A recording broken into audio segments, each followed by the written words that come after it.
तो आज जो अपन पढ़ेंगे सेंटेंस के बारे में कुछ जानकारी दे रहा हूं, इसके बारे में सेंटेंस के बारे में। तो सेंटेंस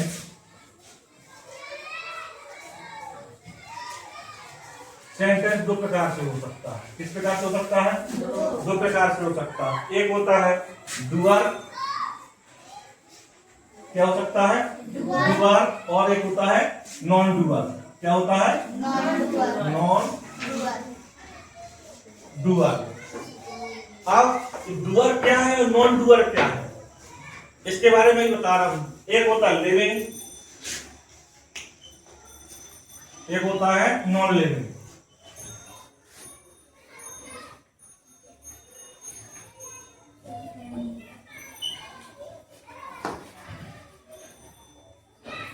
ठीक है, लिविंग और नॉन लिविंग। तो डूअर होता है जो स्वयं करता है। क्या करता है? स्वयं करता है। और नॉन डूअर होता है जो दूसरों से कराता है। क्या कराता है?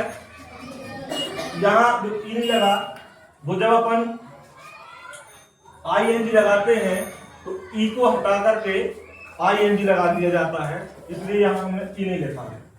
तो आप लोग यदि सोचते हो कि इन लिखा, उससे कोई दिक्कत नहीं है। तो डूअर समझ में आया? जो करता स्वयं करता है, अपने द्वारा जो काम करे उसको डूअर बोलते हैं।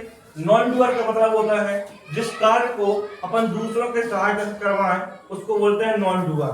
लिविंग मतलब होता है जिनमें जान होती है, जिनमें जान होती है उनको बोलते हैं लिविंग। और नॉन लिविंग का मतलब होता है निर्जीव चीज, डू नॉट लाइफलेस।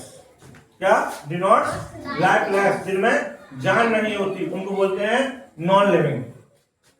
यहीं से किसका उत्पन्न होता है? टेंस का, टाइम एंड टेंस का। किसका?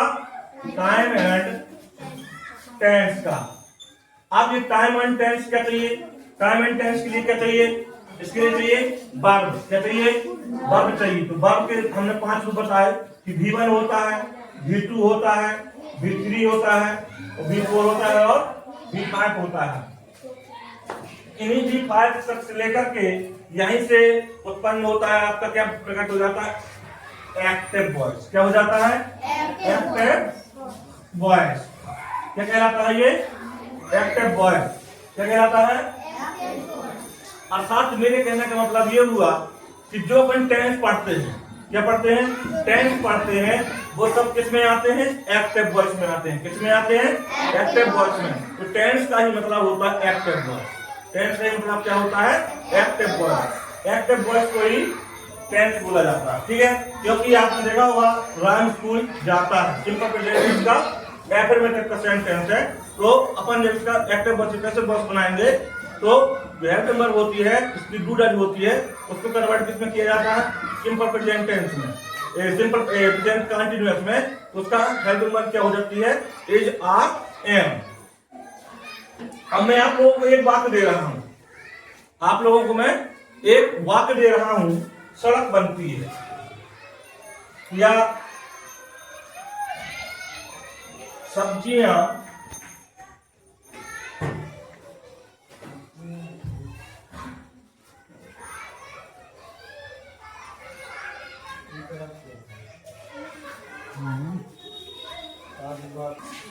मैं जैसे एक बात बताया था आपको कि सब्जियां बिकती हैं, सब्जियां बिकती हैं।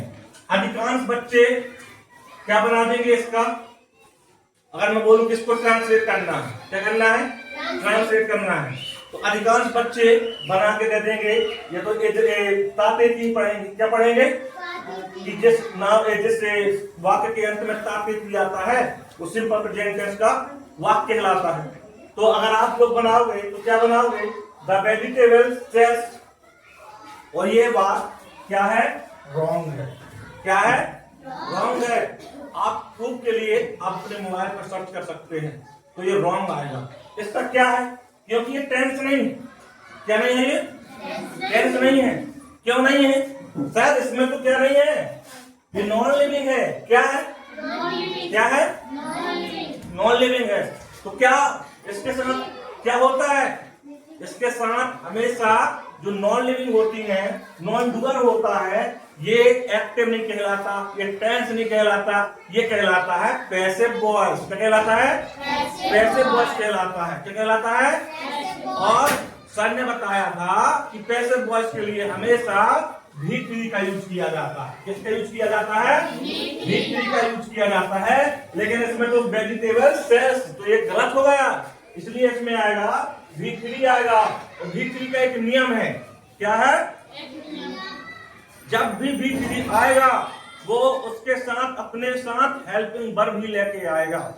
अकेले आने की उसकी क्षमता ही नहीं है। जब वो आएगा भी तो हेल्पिंग वर्ब लाएगा। तो सब्जियां बिकती हैं, इसकी इंग्लिश क्या होगी? ये क्या है? ये टेंस नहीं है, ये क्या है? पैसिव है। क्या है? पैसिव है, क्योंकि इसमें नॉन लिविंग है। ये क्या है? डिनोट्स लाइफलेस है। क्या है? Denotes lifeless. डिनोट्स लाइफलेस का मतलब होता है निर्जीव चीजें हैं। क्या है? तो जितनी भी आज के बाद निर्जीव चीजें यहाँ उनको एक्टिव नहीं बनाना, उनका क्या बनाना? पैसिव बनाना। क्या बनाना? पैसिव बनाना। एक और बात, इसका क्या बनाएंगे? सब्जियां बिकती हैं, सब्जियां बिकती हैं, सब्जियां बिकती हैं, तो क्या बनेगा? The vegetables. और एक बात ध्यान में रखना, हमेशा हमने यहां लिखा वेजिटेबल्स। क्या लिखा? वेजिटेबल्स। क्या लिखा? वेजिटेबल्स। वेजिटेबल्स कौन सा नाउन है? वेजिटेबल्स कौन सा नाउन है? Common noun, proper noun, material noun, abstract noun, कौन सा नाउन है? Common noun. क्या है? Common noun. क्या है? तो ये रूल्स कहता है कि कॉमन नाउन हमेशा उसके पहले एडजेक्टिव या आर्टिकल चाहिए। बिना आर्टिकल के कॉमन नाउन अगर कहीं लिखा मिल जाए तो उसको कहना, हमारे सर ने बताया था कि ये शब्द पूरा गलत है। क्या है? गलत है, क्योंकि कॉमन नाउन ये कहता है कि मैं अकेला नहीं चलता, मेरे साथ तो एडजेक्टिव चाहिए या चाहिए क्या? आर्टिकल। क्या चाहिए? आर्टिकल। तो द वेजिटेबल इसका बनेगा, ये क्या है? एक वचन है कि बहुवचन है? वेजिटेबल्स बहुवचन, तो इसके लिए हम क्या लगाएंगे? आर का यूज करेंगे। क्या करेंगे? अब बिकना टाइम ही होता है सेल। सेल में बेचना या बिकना। सेल का जो थर्ड रूप होता है वर्ब का, उसको बोलते हैं सोल्ड। क्या बोलते हैं? Sell, sold, sold. ये होता है इसका मतलब सब्जियां बिकती हैं। Vegetables are, the vegetables are sold. इसी प्रकार से मैं यहाँ पे एक वाक्य देता हूं, पेन टूट गया। पेन टूट गया। अब ये बताइए, ये जो पेन है ये अपने आप टूट जाएगा क्या? नहीं। इसके लिए कौन तोड़ रहा? अगर मैंने कहा इसको मैंने टेबल के नीचे रख दिया, किसके नीचे? टेबल के ऊपर रख दिया। कहाँ रख दिया? क्या ये अपने आप टूटने लगेगा? नहीं। इसको कोई और तोड़ेगा तब टूटेगा नहीं। तो ये कौन कहलाया? ये नॉन डूअर कहलाया। कौन कहलाया? नॉन डूअर कहलाया, क्योंकि ये करने वाला खुद नहीं है, ये दूसरों से करवाता है। इसको कोई और तोड़ेगा, इसको कोई और तोड़ेगा। जब कोई और तोड़ता है उसको बोलते हैं नॉन डूअर। और हमारे सर ने बताया था कि जो नॉन डूअर चीजें होती हैं वो एक्टिव नहीं कहलाती, वो कहलाती हैं पैसिव वॉइस। तो सबसे पहले कलम टूट गया, क्या बनाओगे? A pen is broken. A pen is broken. क्योंकि हमारे सर ने बताया था कि हमेशा जब भी नॉन लिविंग, नॉन डूअर आए उनका एक्टिव वॉइस नहीं बनाया जाता, ना वो टेंस कहलाते, उनका बनाया जाता है पैसिव वॉइस। समझ में आया? आज की क्लास में फिलहाल इतना ही। अगली क्लास में इसके आगे से मैं आपको पढ़ाऊंगा। धन्यवाद। हमारे चैनल को और एक बात ध्यान में रखना, अपने क्षेत्र के लिए थोड़ी सा हर क्लास दी जाएंगी, इसलिए हमारे चैनल को GS सेंगर यूट्यूब में सर्च करें और लाइक और सब्सक्राइब करें, जिससे कि हमारे चैनल में सभी लोग वीडियो पा सकें। ठीक है? धन्यवाद।